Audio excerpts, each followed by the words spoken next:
Hello and welcome to UMD News for this hour. I'm Shamarlis Marasa Gabra Mikhail. We invite you all to stay with the program, which deals with one news item on a statement from the External Affairs of the government of Tigray. Stay tuned. Tigray Central Command says Eritrea Army, along with ENDF, has launched a full-scale war on multiple fronts from Tekeze to Irob. In this edition, we present to you the announcement that the Tigray Central Command has made on yet another round of attack by the Eritrean Army alongside the Ethiopian National Defense Force ENDF. What was expressed as the full-scale war is said to have been launched on multiple fronts from Tekeze to Irob. The response by the special envoy to the Horn of Africa to Eritrea's meddling of Ethiopia's internal affairs is also included in this news edition. We invite you all to stay with the program. In the meantime, please do not forget to like and share our programs and subscribe to our YouTube channel. This is UMD News with me, Shamarlis Marasa Gabra Mikhail.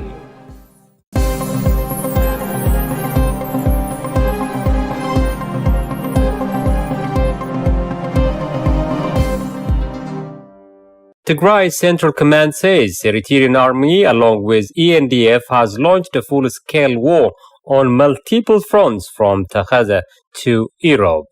In a statement issued on Tuesday, September 20, 2022, Tigray Military Command says Eritrean forces, along with Ethiopian National Defense Force ENDF and the Amhara Special Forces, as well as Fano Vigilante Group, have launched a full-scale war on all fronts from Tekeze to Irob.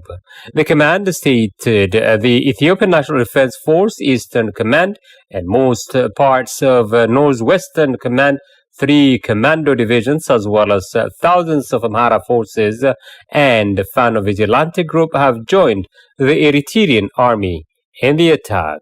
The command says the Eritrean Army, along with Ethiopian and Amhara forces, has launched these offensives in retaliation to its loss on Tsalamti and Maikuhlan front in recent days. The statement stressed that the joint forces have launched a full-scale offensive on Tuesday, September 20, 2022 morning on the fronts of Zalambessa, Sorena, Rama, Adi Awala, Heret, Maikuhli, Maihutsa, Ziban Gidena, while saying the main target of the full-scale offensive is in the direction of Ad-Diabo. Our forces are, as always, defending their positions with perseverance and heroism, the statement underscored. According to the statement, the Tigray Defense Forces have neutralized the first round of the joint military campaigns that it says aimed to eliminate the people of Tigray. The Central Command of the government of Tigray, as stated in the statement, believes that the timing of the offensive coming while the people and government of Tigray were awaiting the response of their acceptance of the international community's calls for the peaceful resolution of the war between the Tigray and Ethiopian forces. The statement called upon the people of Tigray to defend against the war and for the whole people of Ethiopia to object the eliminationist campaign to bring the people of Tigray to their knees that has been undertaken. It further addressed the people of Eritrea and the Eritrean army to not accept the calls from government in Asmara and reminded not to pay further price and to reject the attempt to be used as a cannon fodder. The Central Command for the government of Tigray knows well that the indescribable heroism and determination of the Tigray army is one that deserves from its people and will keep it up. And even now, there is no doubt that victory will be on its side with its people, the statement concluded. Meanwhile, U.S. says it is aware of Eritrean troops in northern Ethiopia.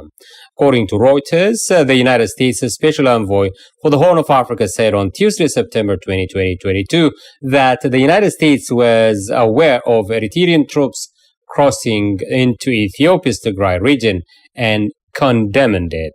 Mike Hammer told reporters in a briefing after a trip to Ethiopia to help facilitate African Union-led peace talks between the Ethiopian government and Tigray forces that his country has been tracking Eritrean troops' movement across the border and highly condemned it.